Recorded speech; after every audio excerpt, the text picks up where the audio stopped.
السلام علیکم، میں ہوں رضوان اشرف۔ آج کل کے جو حالات و واقعات بن چکے ہیں اس میں آپ کو پتہ ہے کہ عمران خان کی جانب سے بھی بڑی ایک ہاتھ لائن اور ایک ہارڈ پوزیشن لی گئی ہے، اور دوسری جانب اسٹیبلشمنٹ یعنی کہ army chief general Asim Munir انہوں نے خود میدان میں آئے اور ان کی جانب سے خود آ کر بیانات دیے گئے، اسٹیٹمنٹ دی گئی، اور عمران خان کے ساتھ کسی قسم کے سمجھوتے کی بات کو رد کر دیا گیا، مسترد کر دیا گیا، کسی قسم کی ڈیل کو مسترد کر دیا گیا۔ یعنی کہ جو دو طاقتور اس وقت شخصیات ہیں جس میں ایک ہے عمران خان اور دوسرے ہیں آرمی چیف۔ عمران خان کے پاس اس وقت عوامی مینڈیٹ موجود ہے، اور دوسری طرف آرمی چیف جو کہ پاکستان کے سب سے طاقتور ترین ادارے کے سربراہ ہیں، دونوں جو ہیں اپنی اپنی بڑی ہارڈ لائن پوزیشن کے اوپر آ کر کھڑے ہو گئے ہیں۔ عمران خان نے کہا ہے کہ، اور یہ عمران خان مسلسل پچھلے 1 مہینے سے بیانات دے رہے ہیں کہ اگر مجھے کچھ ہوا یا میری بیوی کو کچھ ہوا تو اس کی براہ راست ذمہ داری کس کے اوپر ہوگی؟ آرمی چیف کے اوپر۔ تو آرمی چیف نے پہلے DGI/SPR کی جانب سے اسٹیٹمنٹ دلوائی کہ 9 مئی کے ذمہ دار عمران خان ہیں، نہ صرف ان کو سزا ملنی چاہیے، ان کو کٹہرے میں کھڑا کیا جائے، ان کا احتساب کیا جائے بعد میں، اور ان کے ساتھ کسی قسم کی کوئی ڈیل نہیں ہوگی۔ اگر ڈیل کرنی ہے تو پہلے معافی مانگنی پڑے گی، یہ DGI/SPR نے کہا۔ بعد میں آرمی چیف خود میدان میں آئے اور انہوں نے کہا کہ کسی قسم کی ڈیل، کسی قسم کا سمجھوتا نہیں کیا جائے گا۔ اب یہ دونوں نے ہارڈ لائن لی ہے، جس کی وجہ سے پاکستان کے اندر ایک بحث ہو رہی ہے جو کہ بڑی جائز ہے۔ On the face of current situation, موجودہ جو سیناریو ہے اس سچویشن کو، سیناریو کو سامنے رکھتے ہوئے دیکھا جائے تو یہ بالکل ایک نارمل آدمی، سینسیبل آدمی، سمجھدار آدمی یہی سمجھتا ہے کہ اسٹیبلشمنٹ ایک ہارڈ لائن لے چکی ہے، عمران خان اپنی ہارڈ لائن لے چکا ہے اور اب آمنے سامنے آ چکے ہیں۔ لیکن جب اس طرح کی ہارڈ لائن لی جاتی ہے اس کا مطلب یہ ہوتا ہے کہ چیزیں اب آگے بڑھنے لگی ہیں۔ دیکھیے، مذاکرات کا، ڈائلاگ کا ایک اصول ہوتا ہے، ٹیبل ٹاک کا ایک اصول ہوتا ہے، ایکولی ٹاک فائٹ ہوتی ہے۔ آپ دنیا میں مختلف اگزامپل اٹھا کے دیکھ لیں، جب یہ دو حریف آمنے سامنے ہوتے ہیں ان کے درمیان ایک ٹکراؤ کی پالیسی ہوتی ہے، کشیدگی ہوتی ہے اور اختلاف ہوتا ہے، تو پہلے ان کی جانب سے ایک ایکسٹریم پوزیشن لی جاتی ہے، اور پوری دنیا کے اندر آپ دیکھ لیں، ایون کہ جنگی صورتحال بھی جب ہوتی ہے تو وہ پیرالل کیا ہوتا ہے کہ ایک طرف حملے ہو رہے ہوتے ہیں، دوسری طرف بات چیت پیرالل ہوتی ہے، ایک طرف حملے، دوسری طرف بات چیت، یعنی کہ ٹاک فائٹ تو برابر ہوتی ہے۔ پھر کسی کنکلوژن کے اوپر اور میٹنگ پوائنٹ کے اوپر یا پوائنٹ آف ایگریمنٹ کے اوپر آتے ہیں۔ اب عمران خان کی جانب سے ہارڈ لائن اور اسٹیبلشمنٹ کی جانب سے ہارڈ لائن، اب یہ چیزیں یہاں سے ریورس ہونی ہے، چیزیں کام ڈاؤن اور معاملات جو ہے وہ ٹھنڈے ہونے ہیں۔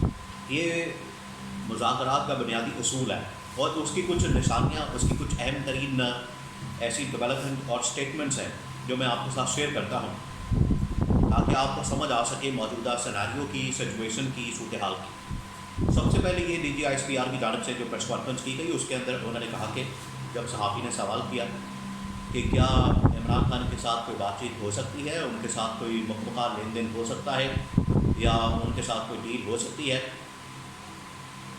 یا جوڈیشل کمیشن بنا کے یہ تو پتہ لگایا جائے کہ اس کا ذمہ دار کون ہے۔ ISPR نے کہا کہ جوڈیشل کمیشن بالکل بننا چاہیے۔ اب کیونکہ ان کو تھوڑا بہت ڈاؤٹ تو ہے، ابھی جو کابینہ کے اندر رپورٹ بھی آئی ہے جس کے اندر ذمہ داری تو عمران خان کے اوپر اس قسم کی نہیں ڈالی گئی کہ عمران خان نے کوئی سازش کی آرمی چیف کے خلاف، یا ملک کے اندر کوئی بغاوت کی، خانہ جنگی کی سازش کی۔ ہاں، جلاؤ کھڑاؤ، توڑ پھوڑ وہ احتجاجی کارکن، ورکر، سپورٹرز کرتے ہیں، تو جنہوں نے کیا ہے ان کو آئیڈینٹیفائی کریں اور سزا دے دیں، بات ختم۔ تو جوڈیشل کمیشن کے اوپر جب بات کی گئی تو ISPR نے کہا کہ بالکل جوڈیشل کمیشن بننا چاہیے، اور ساتھ میں کیا ہونا چاہیے، یہ تحقیقات 2014 سے ہونی چاہیے۔ بہرحال اس کا کوئی تخت تو نہیں بنتا کہ اسٹیبلشمنٹ اس طرح کی بات کریں، پھر بھی انہوں نے کر دی ہے بات۔ تو عمران خان نے کہا کہ بالکل میں ایگری ہوں، کرنا ہے آپ نے 2014 کا دھرنا بھی کر لیں شامل اس میں، اور تحقیقات کر لیں۔ سارا فوکس تو اس ٹائم 9 مئی کے اوپر ہے، تو 9 مئی کے اوپر بات کرتے۔ بہرحال انہوں نے کہہ دیا، عمران خان کی بات ہے۔ تو پھر اس کے بعد DGISPR نے کہا کہ بات چیت آگے بڑھ سکتی ہے اگر پہلے معافی مانگی جائے۔ اس کا مطلب ہے کہ بات چیت والی سچویشن موجود ہے، حالات موجود ہے، اور راستہ نکالنے کے لیے دونوں طرف سے ول موجود ہے۔ کہتے ہیں کہ دیر از اے ول دیر از اے وے۔ جہاں پر ول ہوتی ہے، نیت، اعمال کا دار و مدار نیتوں پر ہے۔ نیت ہوتی ہے تو راستہ نکل آتا ہے۔ تو نیت تو ہے لیکن راستہ نکالنے کی ضرورت ہے۔ آخر سب نے اپنی اپنی پے سیونگ بھی کرنی ہے۔ اسٹیبلشمنٹ نے کہا ہے کہ جوڈیشل کمیشن ہم بنانے کو تیار ہیں اور معافی کا جو راستہ ہے وہ راستہ آگے بڑھنے کا۔ اب یہ پہلی نشانی آپ نے ذہن میں رکھنی ہے۔ اب ادھر آ جائیں عمران خان اور PTI کی جانب سے، ان کی جانب سے کیا کہا گیا؟ انہوں نے کہا ہے کہ ہم جوڈیشل کمیشن کے اوپر تیار ہیں، 9 مئی کے اوپر بنانے اور پیچھے 2014 کے اوپر بنانا چاہتے ہیں تو 100 بسم اللہ ہم تیار ہیں۔ پہلی بات۔ دوسری بات یہ کہ معافی کی جہاں تک بات ہے تو عمر ایوب خان جو PTI کے اس ٹائم سیکرٹری جنرل ہیں اور عمران خان کے بڑے قریب ہیں، انہوں نے کہا ہے اب معافی کی بات کر رہے ہیں تو ٹھیک ہے، آپ جوڈیشل کمیشن بنائیں۔ جوڈیشل کمیشن اگر ہمیں ذمہ دار قرار دے دے ہم معافی بھی مانگ لیں گے۔ یہ ہے دوسری نشانی۔ پہلی ادھر سے آپ کو نظر آتی ہے نشانی کہ DGISPR اور جوڈیشل کمیشن اور تحقیقات اور یہ تمام چیزیں۔ اس کے بعد یہ کہا جاتا ہے کہ آپ اس حوالے سے معاملات اگر چلانا چاہتے ہیں، بڑھانا چاہتے ہیں تو معافی اور اس کے بعد ایک جوڈیشل کمیشن اور یہ تمام چیزیں بنائی جائیں۔ یہ ان کی جانب سے کہا گیا ہے۔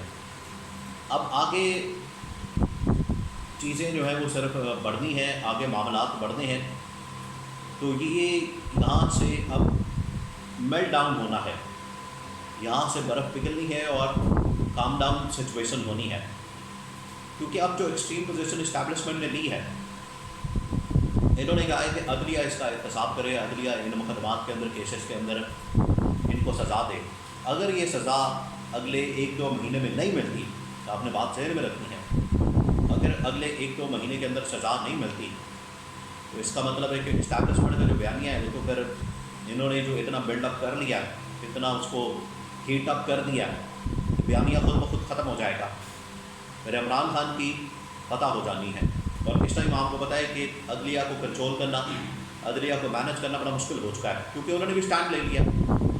ایک وقت تھا کہ عدلیہ اور اسٹیبلشمنٹ ایک پیج پر ہوتے تھے اور دونوں کے درمیان ایک دل و دماغ سے ایک ہوتے تھے، تب چیزیں آگے بڑھ جاتی تھیں۔ اب سچویشن بدل گئی۔ یہ ایک وقت تھا نا، اسی وقت ہی تو عمران خان کو 3 مقدمات کے اندر سزائیں ملی ہیں، وہ توشہ خانہ میں، سائپر کیس میں، نکاح والے کیس میں، تب 1 پیج تھا، اب نہیں ہے۔ اب آپ سزا دیں گے اور عدالتیں دیکھیں چھوڑ رہی ہیں، 9 مئی کے مقدمات ہوں، توشہ خانہ ہو وہ بھی کھل گیا، سائپر کیس ہو وہ بھی ایکسپوز ہو گیا۔ تو اگر آپ زور زبردستی کے ساتھ مینج کر کے معاملات کسی طرح سے دھون سے دھاندلی کے ساتھ کرنے کی کوشش کریں گے تو عدلیہ آپ کے کنٹرول میں نہیں، تو بڑا مشکل ہے۔ تو اب مہینے 2 کے اندر اگر سزائیں نہیں ہوتی، کوئی رپورٹ نہیں آتی، جوڈیشل کمیشن نہیں بنتا، تو اس کا مطلب ہے کہ اسٹیبلشمنٹ اپنے آپ کو ویک پوزیشن کے اوپر سمجھے گی اور ویک پوزیشن کے اوپر آ جائے گی، پھر عمران خان آخرکار ون ون سچویشن میں چلا جائے گا۔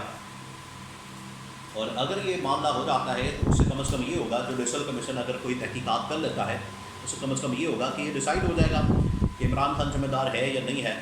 اگر ذمہ دار ہوتا ہے اس کے مطابق آگے ٹرائل کیا جائے، کیس چلایا جائے اور چیزیں آگے بڑھائی جائیں، اور اگر ذمہ دار نہیں ہوتا عمران خان، جوڈیشل کمیشن اس کے اندر کلیئر کر دیتا ہے تو پھر آٹومیٹکلی عمران خان 24 سے 48 گھنٹے کے اندر باہر آ جائے گا۔ تو اب یہ مذاکرات کا اب پوائنٹ آ گیا ہے، یہی پوائنٹ ہے مذاکرہ۔ لوگ ابھی سمجھ نہیں رہے اس بات کو، اس معاملے کو۔ یہ ایکسٹریم پوزیشن لیے جانے کا مقصد یہ ہے کہ یہاں سے اب ایک شخص نے، ایک جماعت نے ہارنا ہے، ایک نے جیتنا ہے۔ لیکن معاملہ یہ بھی ہے، مسئلہ یہ بھی ہے، پرابلم یہ بھی ہے کہ کوئی ہارے یا جیتے، اصل میں پاکستان آگے بڑھنا چاہیے، پاکستان کی سروائیول کی، پاکستان کی جیت کی، پاکستان کی فتح کی، اور سب سے بڑھ کر جو 25 کروڑ عوام ہیں ان کے تحفظ کی بات ہونی چاہیے۔